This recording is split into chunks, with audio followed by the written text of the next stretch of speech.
नमस्कार। आज की इस चर्चा में हम एक ऐसी कहानी पर बात करने वाले हैं जो सीधे हमारी सोच और समझ पर वार करती है। हम एक बेहद दिलचस्प कैरेक्टर स्टडी करेंगे जिसके जरिए हम घमंड का पिंजरा इस कॉन्सेप्ट को डीपली समझेंगे। ये सिर्फ कोई आम कहानी नहीं है, बल्कि इस बात का एक बहुत ही गहरा विश्लेषण है कि घमंड की आखिर असली कीमत क्या होती है। जब पैसा दिमाग पर चढ़ जाता है तो कैसे अमीरी ही इंसान की सबसे बड़ी गरीबी बन जाती है। चलिए देखते हैं।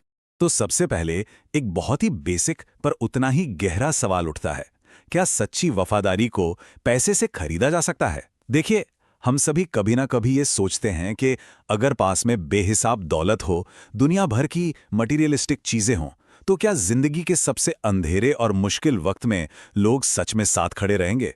या फिर उस पैसे से आई भीड़ में सच्चाई नाम की कोई चीज होती ही नहीं है? आइए इसे एक उदाहरण के जरिए और करीब से समझते हैं। अब ध्यान दीजिएगा, यहाँ एंट्री होती है हमारे मुख्य किरदार की, राजा। राजा शहर के सबसे बड़े और सबसे अमीर बिजनेसमैन का बेटा था। एक ऐसी शानदार और लग्जूरियस लाइफ जहां उसने बचपन से लेकर आज तक किसी भी चीज के लिए कभी ना शब्द सुना ही नहीं था। जो मांगा बस हाजिर हो गया। पर इस बेहिसाब ऐशो आराम का एक बहुत बड़ा नुकसान हुआ। राजा के लिए इंसानी जज्बात, रिश्ते, लोग, ये सब सिर्फ एक सौदा बनकर रह गए थे। आम लोग उसके लिए बस एक ट्रांजैक्शन थे जिन्हें उसे लगता था कि वो जब चाहे अपनी दौलत के दम पर खरीद सकता है। और इस जहरीली मानसिकता का असर उसके आचरण पर साफ दिखने लगा था। उसकी दौलत जितनी बड़ी थी, उसका व्यवहार उतना ही खराब होता जा रहा था। रोज देर रात तक पार्टियां करना, सड़कों पर अंधाधुंध तेज महंगी गाड़ियां दौड़ाना और पैदल चलने वालों को तो जैसे वो इंसान ही नहीं समझता था। कॉलेज की बात करें तो वहां भी यही हाल था। अपने से कमजोर साथियों पर रौब जमाना, उनका मजाक उड़ाना, ये सब अपना हक समझता था वो। ये साफ दिखाता है कि जब पावर और पैसा बिना किसी रोक टोक के मिलता है तो वो किस हद तक टॉक्सिक बन सकता है।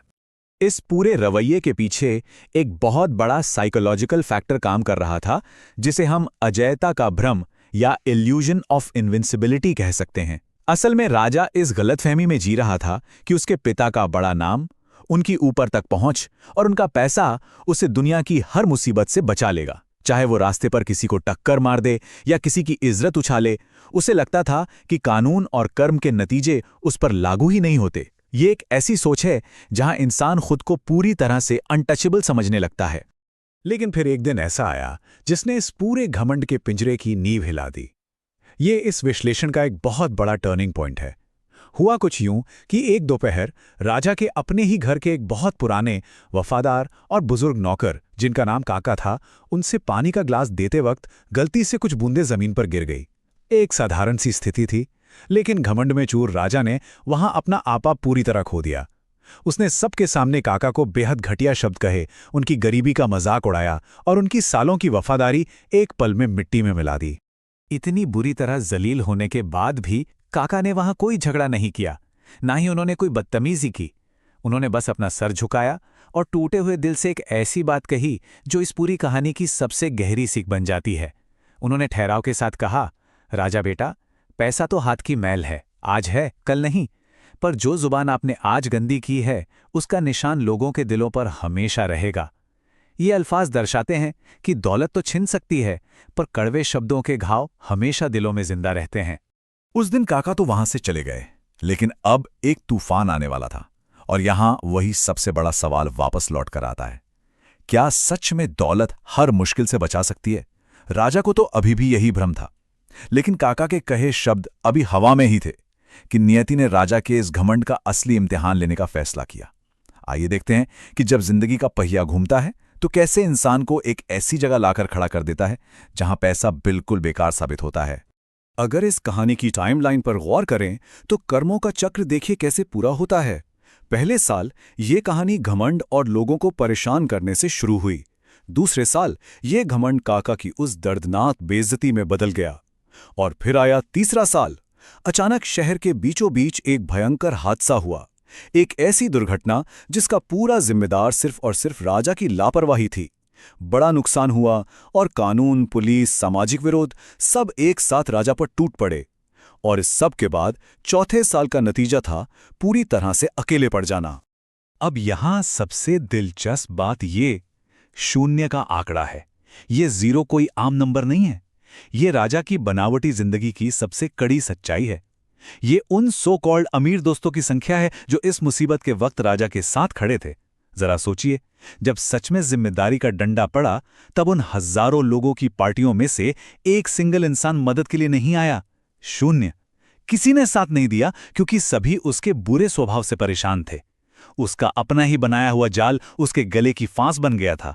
ये स्थिति उस कड़वी हकीकत को दर्शाती है जो आखिरकार राजा को समझ आ चुकी थी। एक तरफ थी वो पैसे से बनी भीड़ जिसे वो जिंदगी भर बहुत नाज से अपना समझता रहा, और दूसरी तरफ थे सच्चे रिश्ते जो अफसोस उसने कभी बनाए ही नहीं।